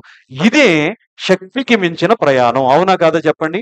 ఇక నేను అడుగు కూడా ముందుకు వేయలేను. ఇక నా ప్రాణం తీసేసుకో అని చెప్పిన ఆయన ద్వారా 400 కిలోమీటర్లంటే ఇంచుమించు అంత దూర ప్రయాణం 40 రోజులు దేవుడు నడిపించారు కదా! నా ప్రశ్న ఏంటంటే, ఇంత దూరం ప్రయాణం చేయడానికి ఆయనకి శక్తి దేని ద్వారా వచ్చింది? ఆలోచించి చెప్పాలి మీరు. అమ్మా? చెప్పాలి. ఎవరు చెప్తున్నా చెప్పేదేదో కొంచెం గట్టిగా చెప్తే నాకు వరకు వస్తది. అమ్మా? ఈ పక్క నుంచి కాదు. ఆ ఎదురు నుంచి రావాలి నాకు. అమ్మగారు చెప్తున్నారు. ఇక్కడ ఎవరో చెప్పారు. Very good. ప్రియులారా, సతీష్ గారు అంటున్నారు. అలాగే మీలో కూడా చాలా మంది చెప్పారనుకోండి. మీ పెదాలు ఊగడం కనబడ్డది గానీ, మీ స్వరాలు నా వరకు రాలేదు కాబట్టి, మీలో చాలా మంది చెప్పారే అనుకుంటున్నాను. చెప్పలేదంటే మరలా బాధపడతారు. సరే. అమ్మా? ఆహార బలముచే అన్నారు. దేవునికి మహిమ కలుగును గాక. వాక్యంలో ఉందా మాట. ఆ ఆహార బలము చేత ఆయన ఆ అరణ్యము నుండి 100 కిలోమీటర్లు నడిచి దేవుని పర్వతమైన హోరేబుకు వెళ్ళారు. అంటే ఎంత ప్రయాణానికి బలమిచ్చిందంటే, బహుశా ఎంత ఆహారమో అనుకునే వాళ్ళు కూడా ఉన్నారమ్మా. ఒక రోజు గాని మనకొక గంట ప్రయాణం గాని ఉందనుకుందాం. అమ్మా చెప్తున్నాను, చాలా మంది చూస్తాం. ఒక గంట ప్రయాణం చేయాల్సొస్తే వాళ్ళ బ్యాగుల్లో ఏముంటాయో తెలుసమ్మా? మీరు కూడా ఒక గంట మందిరానికి వచ్చేటప్పుడు పిల్లలతో వచ్చేవాళ్ళు ఒకసారి మీ బ్యాగులు చూస్తే మొత్తం అమ్మా సూపర్ మార్కెట్ అంతా అందులోనే ఉంటది. అవునా కదా చెప్పండి? అవి లేకపోతే వాళ్ళని మనం ఆపలేం కదా! ఒక్కరోజు ప్రయాణం ఉంటేనే మనం ఎంత ఆహారం బ్యాగ్‌లో పెట్టుకుంటాం. మరి ఏలియా గారు ఎంత ప్రయాణం 40 రోజుల ప్రయాణానికి ఎంత ఆహారం తినేసి ఉంటాడు అనుకుంటున్నారేమో. ఒకసారి అది కూడా చూద్దాం. ఎందుకంటే చాలా మందికి తెలీదు. ఆయన ఏం తిన్నాడసలు అనేది మనం చూడగలిగితే, ప్రియులారా అక్కడ వ్రాయబడి ఉంది. 5వ వచనంలో చూస్తే, అతడు బదరీ వృక్షం కింద పరుండి నిద్రించుచుండగా ఒక దేవదూత వచ్చి అతన్ని ముట్టి, నీవు లేచి భోజనము చేయమని చెప్పెను. అతడు చూసినంతలో అతని తల దగ్గర నిప్పుల మీద కాల్చబడిన అప్పము అంటే చిన్న రొట్టె, నీళ్ల బుడ్డియు కనబడెను గనుక అతడు భోజనం చేసి తిరిగి పరును. ఇంతకీ ఆయన చేస్తున్న భోజనం ఏంటో తెలుసండి? నిప్పుల మీద కాల్చబడిన చిన్ని అప్పం అంటే రొట్టె. ఏమండి? రెండవది నీళ్ల బుడ్డ ఒకటి ఉంది. అందులో కొన్ని నీళ్లు ఉన్నాయి. అమ్మా ఒక అప్పము తిన్నాడైనా ఆ నీళ్లు తాగాడు. ఇదేనండి ఆహారము. ఈ ఆహారము ద్వారానే ప్రియులారా ఆయన శక్తికి మించిన ప్రయాణాన్ని చేశాడు. నిజానికి శారీరకంగా లోక సంబంధంగా చూస్తే చాలా చిన్న ఆహారం. కానీ వినండి, ఏలియా గారు తిన్న ఆ రొట్టె, ఆ నీళ్ల బుడ్డిలోన నీళ్లు మామూలువి కాదండి. ఇవి మామూలు అయ్యుంటే అంతకుముందు ఏలియా గారికి విచిత్రంగా కొన్ని ఆహారాలు కూడా పెట్టారు. తెలుసు కదా! మరి వివరంలోకి వెళ్ళను గాని మీకు గుర్తు చేయాలి కాబట్టి చెబుతున్నాను. ఏలియా గారి జీవితంలో అద్భుతంగా పోషించబడ్డారండి. కరువొచ్చింది. ఆ కరువు రావడానికి కారణం ఈ అహాబు మీద కోపంతోనే దేవుడు ఆయన ద్వారా శపించాడు. 3.5 సంవత్సరాల దేశంలో వర్షం రాదు, భూమి పండదని శపించారు కదా! ఇప్పుడు కరువొచ్చింది. ఈ కరువులో అందరూ కూడా ఇబ్బంది పడుతుంటే, తన సేవకుడైన ఏలియా గారిని దేవుడు 2 రీతిలుగా పోషించాడండి. మీకు తెలుసు కదా! రాజుల గ్రంథం మొదటి గ్రంథం 17, 2-6 చూస్తేనండి, కెరూతు అనే వాగు దగ్గర ఉండమన్నాడు దేవుడు.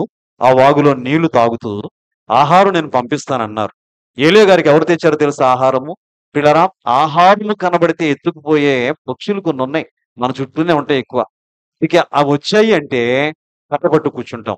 ఏదో ఎండలో ఆరబెట్టుకున్నారమ్మా. మొట్టమొదటిగా మీరు కాపలా కాసే పక్షి దేనికోసం కాపలా కాస్తారు? చెప్పండమ్మా. అమ్మ బాబోయ్! అది వచ్చిందంటే ఏదోటి ఎత్తుకుపోద్దన్నమాట. అందుకే ఈ కాకులు ఏవైతే ఉన్నాయో వాటిని దరికి రానివ్వం మనం. ఆహారం కనబడితే ఎత్తుకుపోయే ఈ కాకులతోనే దేవుడు ఏం తెప్పించారు తెలుసా? ఆహారాన్ని తీసుకొచ్చారు, పంపించారు. దేవునికి స్తోత్రం. అది మామూలు ఆహారం కాదమ్మా. ఏమేం తెచ్చిందట అవి? ఉదయము, సాయంత్రం కూడా రొట్టె తెచ్చేవట, మాంసము తెచ్చేవి. కాకులకి ఈ 2 బాగా ఇష్టం. తమకిష్టమైన ఆహారాన్ని అవి తినకుండా తెచ్చి ఇచ్చాయంటే ఇందులో ఏమి నేర్చుకోవాలి తెలుసా? అండి, మరి మనం తిట్టుకునే కాకులను ఇంకో సందర్భంలో తిడతారమ్మా. మరి మీరు ఎప్పుడైనా తిట్టారో లేదో గానీ, ఏ సందర్భం మీరు చెప్తారా? నన్ను చెప్పమంటారా? కాకి వచ్చి పొలోమని అదే పనిగా అరుస్తుందనుకోండి, మరి అది ఎంతవరకు నిజమో తెలీదు గానీ, సహజంగా పెద్దలంటారు ఏమని? "ఈరోజు ఎవరో చుట్టము వస్తున్నాడు" అని జెప్పేసి. ఆ చుట్టం రాకూడదని దీన్ని తరుముతారమా? కాకిని తరిమితే రావాల్సిన చుట్టం రావడం మానేత్తాడా చెప్పండి? అది ఏదో అరుస్తది. మనమేమనుకుంటామంటే, ఎవరో చుట్టం వస్తున్నారు మన దగ్గరికి అని జెప్పేసి, మనం దాన్ని తిడతాం. మరి అది ఎంతవరకు నిజమో ఆ కాకి శాస్త్రం నేను తెలుసుకుంటే తెలుస్తది గానీ, నాకైతే తెలీదు. మరి ఏదేమైనప్పటికిని కాకిని తిట్టుకునేవారు గాని, పొగిడేవారు ఎవరైనా ఉన్నారా? అవసరమైతే పిల్లరా పావురాలైనా పెంచుకుంటారు గానీ, కాకుల్ని పెంచుకుంటారా ఎవరైనా? అసలు దరిదాపులకే దాన్ని రానివ్వం గదా! అలాంటి ఈ కాకులనే దేవుడు తన పని కొరకు వాడుకొని, అవి తినడానికి ఇష్టపడే ఆహారాన్నే దేవుని సేవకునికి ఇస్తున్నాయంటే, నాకనిపిస్తూ ఉంటది. మనలో కొంతమంది మీరు కాదులెండి. బయటున్న వాళ్ళు మళ్ళీ మిమ్మల్ని అన్నారండి. మరి దేవుని పిల్లల్లో కొంతమంది కనీసం ఈ కాకులకున్న సమర్పణ కూడా లేదండి. ఈ కాకులకున్న జ్ఞానం కూడా లేదండి. తమకిష్టమైన ఆహారం తాము ఎక్కడో కూర్చొని తినేయడం మానేసి, దేవుడు చెప్పాడని ఏం చేస్తున్నాయమ్మా? ఆ రొట్టెను పదిలంగా తీసుకొచ్చి, ఆ మాంసం పదిలంగా సేవకుడికిస్తుంటే, అమ్మో! మాకు కావలసింది మేం తినకుండా సేవకుడికి పెడతామా? మాకవసరమైనది మేము వాడుకోకుండా దేవుని సేవకునికిస్తామని ఈరోజు కొందరు ప్రియులారా దేవునికివ్వాల్సింది, దేవుని సేవకునికి ఇవ్వాల్సింది కూడా ఇవ్వలేని దుస్థితిలో ఉన్నారో లేదో చెప్పండమ్మా? మీరు కాదు సుమా, బయటోళ్ళు చెప్తున్నానన్నమాట. మళ్ళీ మీరు బాధపడతారు. మీరందరూ మంచి కాకులమ్మా. మన కాకులన్నామని బాధపడకండి. కాకులతో పోల్చుకోవడం అంటే అది గొప్పే నేనంటాను. ఎందుకు ఆకులు ఎవరు పని చేసాయి? కాకుల గురించి మొన్నెప్పుడో అమ్మగారు చెప్పినట్టున్నారు. అమ్మా! కాబట్టి మరి అవి ఎంత గొప్ప పని చేసాయి. కాకుల ద్వారా ఆహారం పెట్టాడు. చాలా కాలం అయ్యేసరికి వాగు ఎండిపోయింది. ఇంక అక్కడి నుంచి దేవుడు ఎక్కడికి పంపించారంటే సీదోను పట్టణ సంబంధమైన సారెపతి అనే గ్రామానికి రాజులు మొదటి గ్రంథం 17 8-16 వరకు చూస్తే అక్కడ సారెపతి అనే ఈమె గురించి కూడా ఒక మాట చెప్తాను. అమ్మా! కరువు కాలంలో చాలా తీవ్రంగా కరువుంది. ఎవరికి వాళ్ళే ఆహారాలన్నీ అయిపోయాయి. వాళ్ళకున్న ఆహారం తిని ఇంకా దేవుడు బ్రతకనిస్తే బ్రతుకుదాం, లేకపోతే దేవుని రాజ్యానికి వెళ్ళిపోదాం అన్నట్టుగానే ఎవరికాళ్ళు సమర్పణ చేసేసుకున్నారు. ఒక విధవరాలు ఉందండి సారెపతిలో. ఆమెకు ఒకడే కుమారుడు. తన దగ్గర అంత పిండుంది, అంత నూనె ఉంది. ఇంత పిండిని అప్పం చేసుకొని తాను తన బిడ్డ తిని ఇంకెంత బలం ఉంటే అంత ఉందాం, తర్వాత దేవుని దగ్గరికి వెళ్ళిపోదాం అనే విశ్వాసంతో ప్రియులారా ఆమె అడవికొచ్చింది కట్టెలేరుకోవడానికి. ఈ లోపల దేవుడు ఆయన్ని పంపించారు అక్కడికి. ఆయన వెళ్లి ఆ విధవరాలతో ఒకటే మాట అన్నాడమ్మా, నీ దగ్గరున్న పిండితో, నూనెతో మొదట నాకు చిన్న అప్పం చేసి తీసుకురా. తర్వాత నువ్వు నీ బిడ్డ చేసుకో అంటే ఆమెమందో తెలుసా? అయ్యా నా దగ్గరున్న చాలా తక్కువ. నాకు నా బిడ్డకి సరిపోద్ది.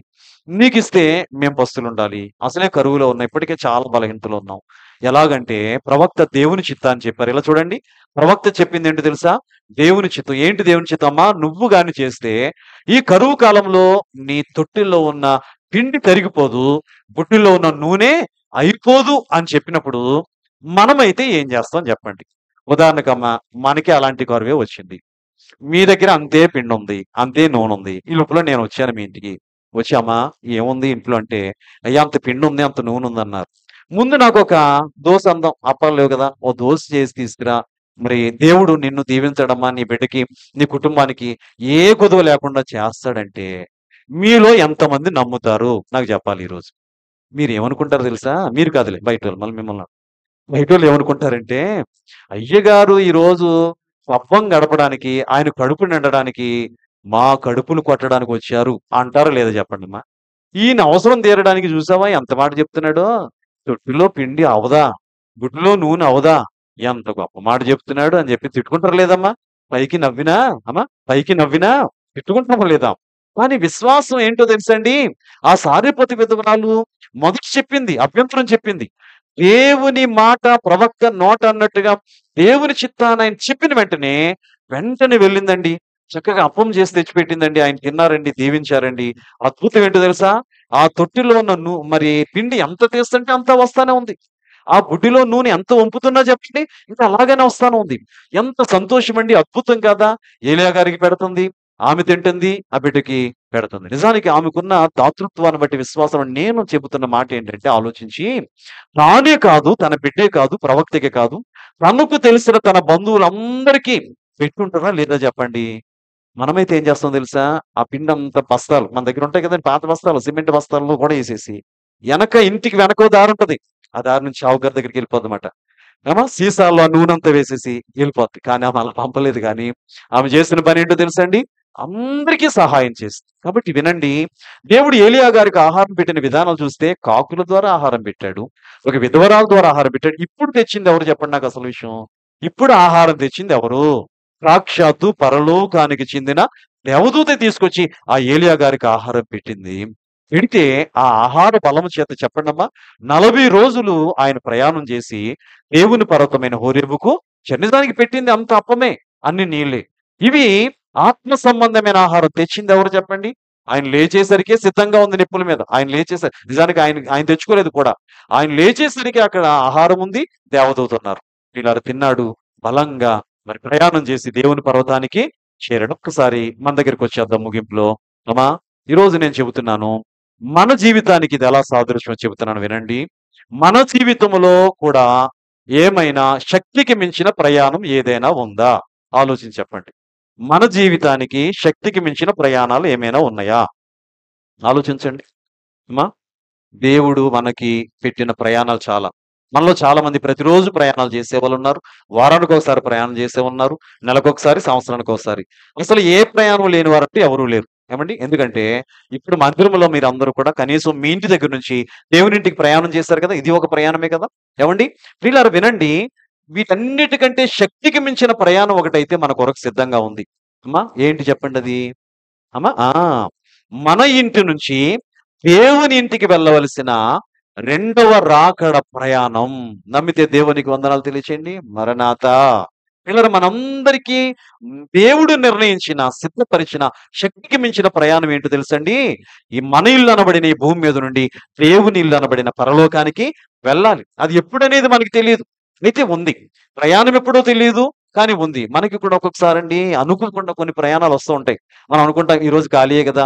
పోన్లే ఇంటి దగ్గర ఏదో పనుంది చూసుకుందాం అంటే, అప్పటికి అనుకోకుండా ఏదో ప్రయాణం వస్తది. ఎవరికో బాలేదంటారు. ఎవరికో ఏదో అయ్యిందంటారు. ఎవరో ఎక్కడికో రమ్మంటారు. కొన్ని అనుకోని ప్రయాణాలు ఉంటాయి కదండీ!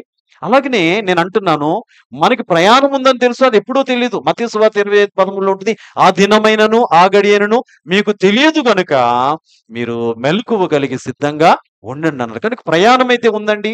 అది ఎప్పుడో మనకి తెలియదు. కనుక దానికోసం సిద్ధంగా ఉండాలి. మనకి సిద్ధముగా ఉంది. ఆ ప్రయాణంలో కూడా మనం వెళ్ళాలి అంటే ప్రియులారా మనకి కూడా ఆహారం కావాలి. అయితే ఒక మాట ఈ మధ్య చెప్తాను చూడండి. మనకి నిజానికి దేవుడు నిర్ణయించిన శక్తికి మించిన ప్రయాణం ఏంటంటే, ఈ మన ఇంటి నుంచి దేవుని ఇల్లు అనబడిన పరలోకానికి వెళ్ళడం. కానీ విచిత్రం ఏంటో తెలుసండి? కొంతమందికండి తమ ఇంటి నుంచి దేవుని ఇల్లు అనబడిన మందిరానికి రావడం కూడా ఈరోజు చాలా మందికి శక్తికి మించిన ప్రయాణాలు అయిపోయండి.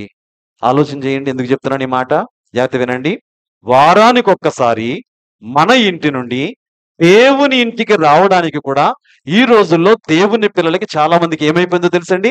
శక్తికి మించిన ప్రయాణం అయిపోయింది. అందుకే చెప్పండమ్మా, దేవుని పిల్లలు అనబడిన వారందరూ అన్ని సంఘాల గురించి చెప్తున్నాను. సార్వత్రిక క్రైస్తవ సంఘం గురించి చెప్తున్నాను. సంఘాలలో ఉన్న అనేక మంది విశ్వాసులు ప్రతి ఆదివారం తమ ఇంటి నుంచి దేవుని ఇంటికి వెళ్ళగలుగుతున్నారా? చెప్పాలి. కొన్ని ఆదివారం కాకపోతే శుక్రవారం, శుక్రవారం కాకపోతే శనివారం అనుకుందాం. ప్రార్థన జరిగే దినాన్న మన ఇంటి నుంచి దేవుని ఇంటికి వెళ్ళడానికి ఎంతమందికి వీలు చేసుకుంటున్నారు చెప్పండి? నువ్వు రాలేకపోతున్నావంటే అది ఏమైనట్టు నీకు? నీ శక్తికి మించింది అయిపోయిందన్నమాట. నేను మాట అన్నా, నిజానికి శక్తికి మించింది కాదది. ఆ శక్తికి మించిందండి. అమ్మా, శక్తి లేకపోయినా పర్వాలేదు గానీ, ఆసక్తి గాని లేదనుకోండి, మనం ఏమీ సాధించలేమండి. గుర్తుపెట్టుకోండి ఈ మాట. ఒకవేళ మనలో శక్తి లేకపోయినా ఆసక్తి ఉందనుకోండి, ఎంత కార్యమైనా చేయొచ్చు. మనం జక్కయ్య గారి గురించి. శక్తి లేదు ఆయనకి యేసయ్యని చూడడానికి, ఏముంది? ఆసక్తి ఉంది. ఆ ఆసక్తే అందరికంటే ముందుగా పరిగెట్టించి, అందరికంటే పైన మేడు చెట్టు ఎక్కించి, అందరిలోనూ గుర్తింపునిచ్చి, అందరికంటే గొప్ప రక్షణ ఆయన పొందుకున్నాడు. దేవునికి మహిమ కలుగును గాక. దేని బట్టమ్మా? ఆయనకున్న ఆసక్తిని బట్టి. ఈరోజు శక్తి లేకపోయినా పర్వాలేదమ్మా. ఏమి లేకుండా పోకూడదండి. ఆసక్తి లేకుండా పోకూడదు. కనుక చాలా మందికి దేవుని సన్నిధికి రావడానికి ఆసక్తి ఉండడం లేదండి. కొంతమందికి వీలవ్వడం లేదు. మరి ఎవరికైనా సరే ఒక్కొక్క వారం మరి ఏదో బలహీనత కలుగుతది. అనుకోని ప్రయాణం ఏదో జరుగుతది. మరి ఉద్యోగాల్లో ఉన్న వారికి ఆ దినాల్లోనే వారి పై అధికారులు తప్పనిసరిగా పని అప్పగిస్తూ ఉంటారు. ఒక్కొక్కసారి తప్పదు. మరి మనం ఒకరి కింద పని చేస్తున్నప్పుడు తప్పదు. కానీ కొంతమందికి వీలుండి కూడా ప్రియులారా దేవుని మందిరానికి రావడానికి వారు ఆసక్తి చూపించలేకపోతున్నారు. కాబట్టి గుర్తుపెట్టుకోండి, భూమి మీద మన ఇంటి నుంచి దేవుని ఇల్లు అనబడిన మందిరానికే నువ్వు ప్రయాణం చేయలేకపోతే, ఈ భూమి నుండి దేవుని నిలబడిన పరలోకానికి ఎలా ప్రయాణం చేయగలరు? అందరూ వింటున్నారు ఈ మాట? భూమి మీద ఉన్న మందిరంలోకే రావడానికి నీకు వారం వారం కుదరకపోతే, పరలోక రాజ్యానికి వెళ్ళడానికి నీకు ఎలా సాధ్యమవుతుందండి? ఆలోచన చేయండి, సరి చేసుకోండి. సరే, చివరి మాట, వీళ్ళారా మొత్తం మీద ఈ శక్తికి మించిన ప్రయాణం దేని ద్వారా సాధ్యమైందని అడిగితే మీరు చెప్పారు ఆహారము అన్నారు. నేను అంటున్నానండి, మన ముందు ఉండబడిన శక్తికి మించిన ప్రయాణం అన్న పరలోక రాజ్య ప్రయాణం కూడా మనకి సాధ్యం అవ్వాలంటే ఆ శక్తి కూడా దేవుడు ఎందులో పెట్టాడు తెలుసండి? ఆ బలాన్ని కూడా ఎందులో పెట్టాడు తెలుసా? నెలకొకసారి మనం ప్రతి నెల మొదటి ఆదివారం అందుకుంటున్న ప్రభువు శరీర రక్తాల్లోన దేవుడు పెట్టారు. దేవునికి మహిమ కలుగును గాక. ఎలా చెప్పగలరు మీరు అంటారేమో. మనం చదువుకున్న యోహాను సువార్త 6వ అధ్యాయం చూడండి, ఒక రిఫరెన్స్ చదువుకుందాం. యోహాను సువార్త 6వ అధ్యాయంలో చూస్తే ప్రియులారా, ప్రభువే స్వయంగా ఒక మంచి మాట అంటున్నారు. ఏంటో తెలుసండి? యోహాను సువార్త 6వ అధ్యాయము 53 నుంచి చదివితే, కావున యేసు ఇట్లైనను మీరు మనుష్య కుమారుని శరీరము తిని ఆయన రక్తము త్రాగితేనే గాని మీలో మీరు జీవం గలవారు కాదు. నా శరీరము తిని నా రక్తము త్రాగబడే నిత్య జీవము గలవాడు. అంచె దినమందు నేను వానిని లేపుదును. నా శరీరము నిజమైన ఆహారము, నా రక్తము నిజమైన పానీయమై ఉన్నది. నా శరీరము తిని నా రక్తము త్రాగువాడు నా యందును, నేను వాని యందును నిలిచియుందుము. దేవునికి మహిమ కలుగునగాక. సంస్కారపు విందు గురించి ఇంతకు మించిన అద్భుతమైన మాటలు మనకి ఎక్కడ దొరకవండి. ప్రభువే స్వయంగా చెప్తున్నాడు, నా శరీరము నా రక్తం అంటున్నాడు. అంటే అర్థం ఏంటమ్మా? నెల నెల మనం తీసుకుంటాను సంస్కార బిందు. ఎవరైతే ఈ సంస్కార బిందు అందుకుంటారో వారు బలం కలిగిన వారు, ఇంకా అన్నారు జీవం కలిగిన వారు అంటున్నారు. అంచె దినమందు వారే లేపబెడతారు అంటున్నారు. నేను చెప్తున్నాను, రాకడ సమయంలో మనం ఎత్తబడి ప్రభు రాజ్యానికి చేరాలంటే ఖచ్చితంగా మన శరీరంలో ఎవరి శరీరం కలవాలి? యేసయ్య శరీరం కలవాలి. మన రక్తంలో ఎవరి రక్తం కలవాలి? యేసయ్య రక్తం కలవాలి. అలా ఎవరి శరీరంలో ప్రభు శరీరం కలుస్తుందో, ఎవరి రక్తంలో ప్రభు రక్తం కలుస్తుందో వారు జీవం కలిగిన వాళ్ళు మాత్రమే ఈ శక్తికి మించిన ప్రయాణమైన పరలోక యాత్ర చేయగలరు. ఆ ఆహారం పొందుకోని వారు ఈ ప్రయాణానికి అనర్హులు. గుర్తుపెట్టుకోండి అమ్మా. మీలో ఎవరైతే లైవ్ లో వింటున్న వారు కూడా చెబుతున్నాను, కొంతమంది బాప్తిస్మాలు పొందుతున్నారు కానీ నెల నెల క్రమంగా సంస్కారం తీసుకోవట్లేదండి. కనీసం మనకి అవకాశాలు ఉంటాయి. నెలలో మొదటి ఆదివారం అందుకోలేకపోయినా రెండో శుక్రవారం అని, లేకపోతే మలవరంలో రెండో శనివారం అని, అలాగే మల్లెపల్లిలో కూడా రెండో శుక్రవారం అని, ఇలా కొన్ని ఏర్పాట్లు చేస్తున్నాను. ఎందుకంటే చాలా మందికి నిజంగా నెల నెల క్రమంగా తీసుకునే వాళ్ళకి ఒక్కొక్కసారి ఆ రోజే ఆటంకం వస్తుందండి.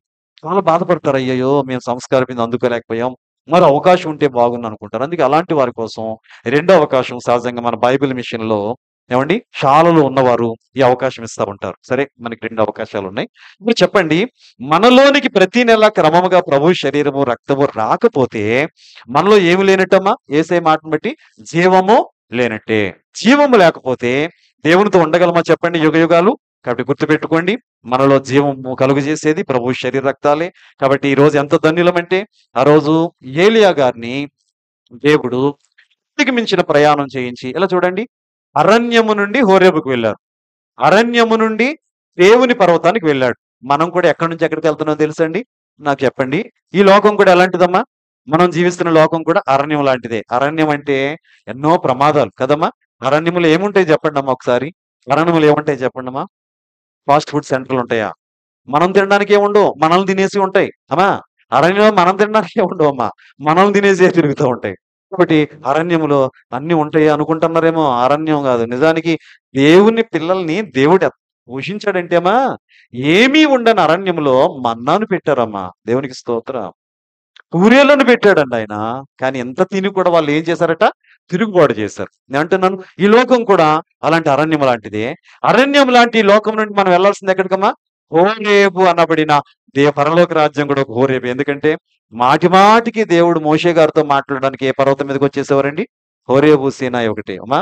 ఆ పర్వతం మీదకి వచ్చేసేవాడు. మోషే గారు అక్కడికి వెళ్ళేవారు, దేవుడి దిగి వచ్చేవాడు. రోజులు రోజులు 40 రోజులు చెప్పిన 2 సార్లు మధ్యలో ఎప్పుడు అవసరమైతే అప్పుడు వెళ్ళిపోయి దేవునితో సహవాసం చేసేవాడండి. ఈరోజు పరలోక రాజ్యం కూడా మనం దేంతో సమానం తెలుసా? హోరేబు పర్వతంతో. చెప్పండి, అరణ్యం వంటి ఈ లోకం నుండి మనం కూడా బయలుదేరి హోరేబు అనబడిన దేవుని రాజ్యాన్ని చేరాలి. అలా చేరాలంటే మనకి కూడా ఆహార బలం కావాలి. విచిత్రం ఏంటి తెలుసా? ఆ రోజు ఏలియా గారికి పెట్టిన ఆహారం చిన్ని రొట్టె అని నీళ్ళే.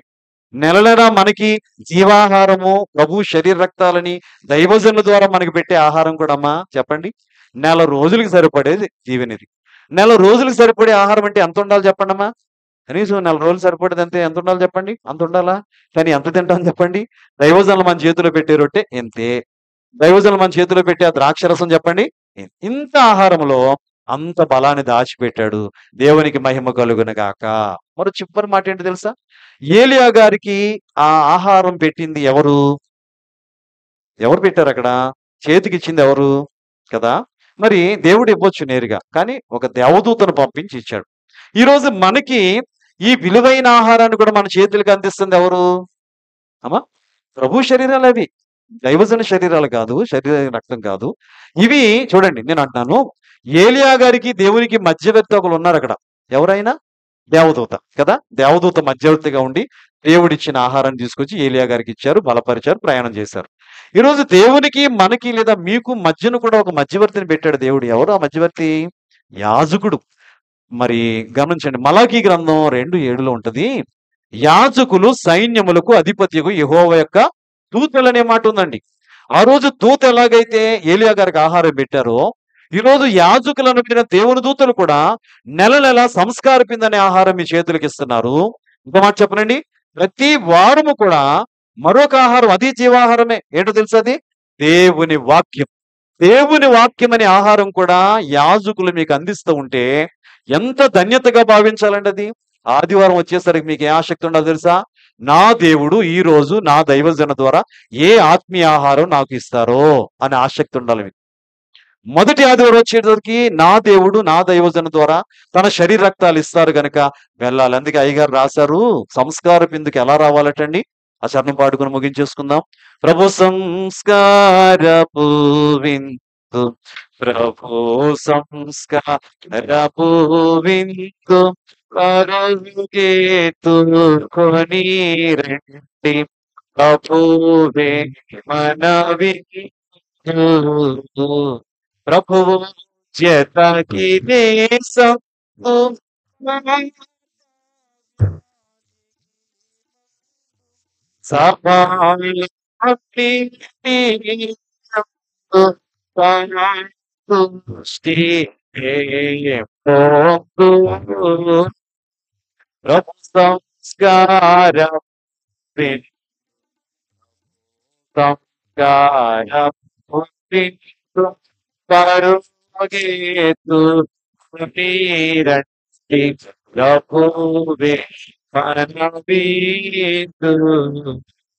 మరణాత ఏమని పాడు? ప్రభు సంస్కార బిందు, ప్రభువే మన విందు. ఎలా రావాలి? పరిగెత్తుకుని రండి. ఇది పాప రోగానికి మందు. ప్రపంచంలో ఎక్కడికైనా వెళ్ళండి, ఆ రోగానికి ఈ రోగానికి మందు ఉంటారు, కానీ పాప రోగానికి మందు అని ఎక్కడైనా చూడగలరండి? ఈ ప్రపంచంలో ఏ మూలకి వెళ్ళండి, పాప రోగానికి మందు ఎక్కడ దొరకదు. ఒకే ఒక్క ఆయన దగ్గర ఉంది.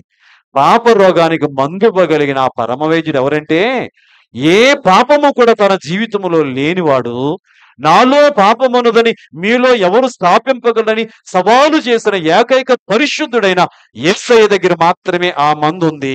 ఇంతకీ ఆ మందు కూడా ఏంటంటే, పాపము లేని తన శరీరమే, పాపము లేని తన రక్తమే. నమ్మితే దేవునికి స్తోత్రాలు చెప్పండి. హల్లెలూయా. అలాంటి విలువైన మందు, ఔషధం, ఆహారం ప్రతి నెల దేవుడు మన ప్రేమించి ఉచితంగా ఇస్తుంటే అందుకోవడానికి ఈ రోజు చాలా మందికి బాధ అయిపోతా ఉంది. నిర్లక్ష్యం చేయకండి.